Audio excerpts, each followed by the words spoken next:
Welcome to today's podcast episode Learning to Come Home. I've always liked arriving somewhere after dark, not for any particular reason, it just feels different. The streets stop performing, the buildings soften, light spills out of cafes instead of shouting from billboards. People move slower, like they are quietly agreed the day doesn't need to prove anything anymore. And in that version of the world, something interesting happens. Your own thoughts finally get a turn. Lately, I've been thinking about the idea of home. It's one of those words that feels simple until you try to define it. When you're younger, it's easy. Home is a place, a house, a room, a kitchen where someone knows exactly how you like your tea. But adulthood changes the rules.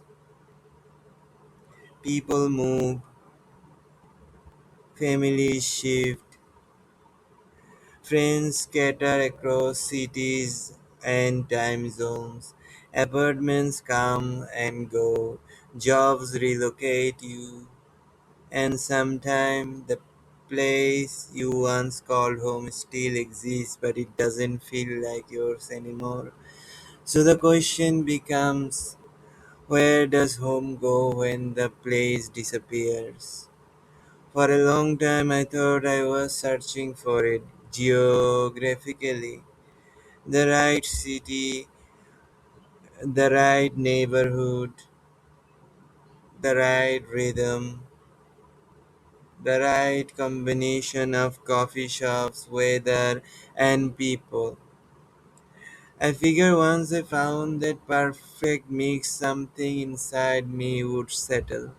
But every place taught me the same quiet lesson. You can change your address without changing your mind.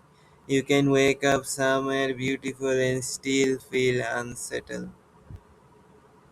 You can cross oceans and bring every unresolved thoughts with you in your backpack. Eventually it clicked.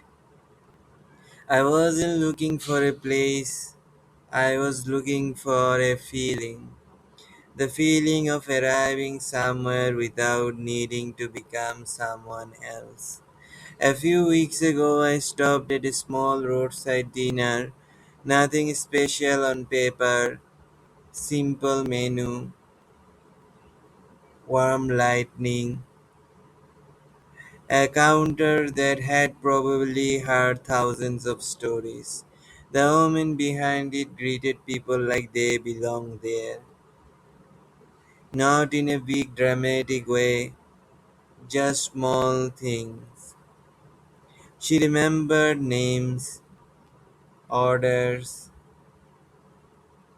habits, who wanted extra butter, who preferred tea, who always ordered pie even if they said they wouldn't. When she got to me, she smiled and asked, "First time here?" I nodded. She smiled again.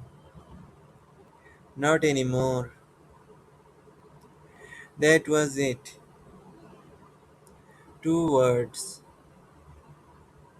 But something shifted. By the time I left, I wasn't just passing through. For an hour, I had belonged somewhere. And I carried that feeling with me long after I drove away. That's when I started rethinking the idea of home. Maybe home isn't something you own. Maybe it's something you experience. Not fame, not recognition in the loud sense, just being known. known enough that you don't have to explain everything, known enough to relax a little, known enough to leave silence in a conversation without rushing to fill it. The internet gives us connection at scale, but scale isn't the same as depth. Someone can follow your life and still not know you. They can like your photos and still miss when something's off. Being seen is easy, being known is slower. It takes repetition, shared mornings, familiar places, conversation that pick up where they left off. Time. The thing no algorithm can accelerate.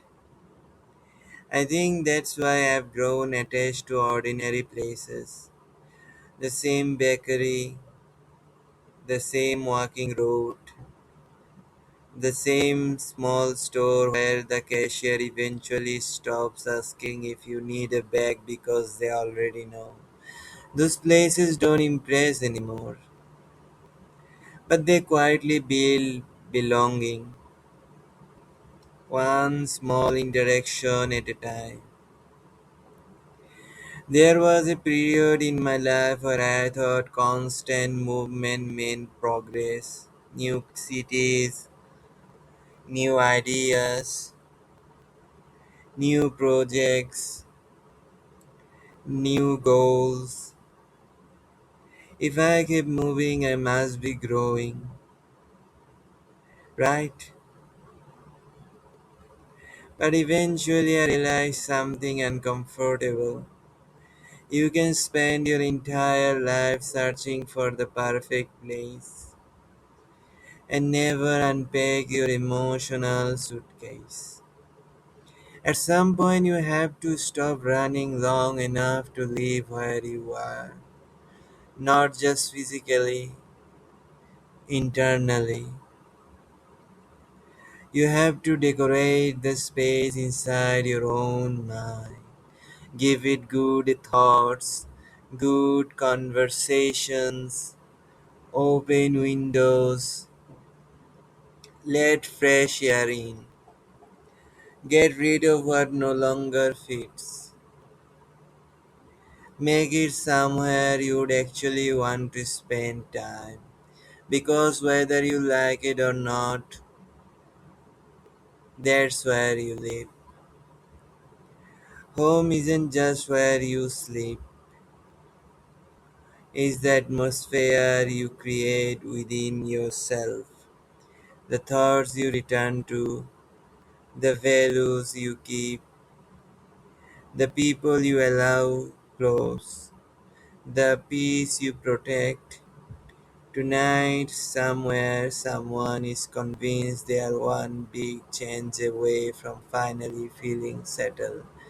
A new city, a new job, a new relationship, and maybe those things will help. Sometimes they do. But there's a quieter question that matters just as much. If, if everything around me changed, would I know how to feel at home with myself? There's not something you find, there's something you build. Slowly,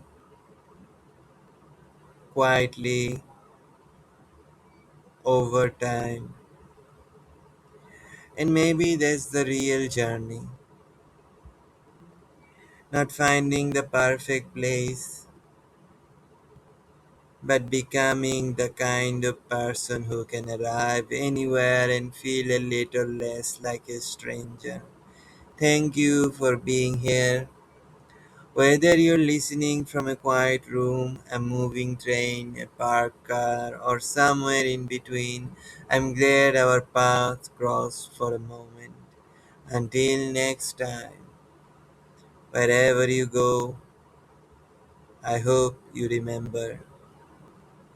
Home isn't always waiting at the end of the road. Sometimes you're building it with every step you take.